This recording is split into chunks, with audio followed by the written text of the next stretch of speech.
అంత మునుపు అమెరికాలో ఏమైనా జరిగితే మనకు తెలియాలంటే 4 రోజులు పట్టేది. కానీ ఎప్పుడైతే ఇంటర్నెట్ వచ్చిందో టెక్నాలజీలో పెద్ద బ్రేక్ త్రూ వచ్చింది. ఇన్ఫర్మేషన్ టెక్నాలజీకి భవిష్యత్తు ఉందనే ఉద్దేశంతో నేను ఆ రోజుటి నుంచే శ్రద్ధ పెట్టాను. ఎవరికి అర్థం కాలేదు బిగినింగ్లో.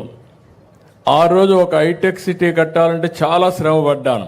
అనేక మీటింగ్లు పెట్టాను. ఇప్పుడు ఏ విధంగా అయితే ఐటీ ప్రొఫెషనల్స్ అంతా పనిచేస్తున్నారో వీళ్ళందరూ ఐడియాస్ తీసుకున్నట్టు 4-5 మీటింగ్లు పెట్టి ఏం చేస్తే బాగుంటుంది అనుకుంటే ముందు హైటెక్ టవర్ కట్టాం.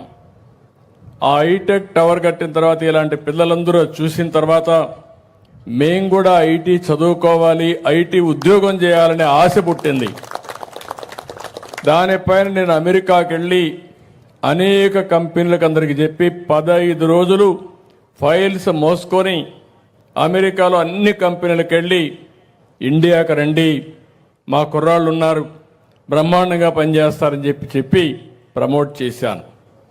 అప్పుడు ఆలోచించాను, ఉద్యోగాలు వస్తున్నాయి, దీనికి కావాల్సింది ఇంజనీరింగ్ కాలేజీలు కావాలి, ఐటీ ఎడ్యుకేషన్ కావాలని చెప్పి ఉద్దేశంతో ఆ రోజు 30 ఇంజనీరింగ్ కాలేజీలని 9 ఏళ్లలో 300 ఇంజనీరింగ్ కాలేజీలు చేశాం.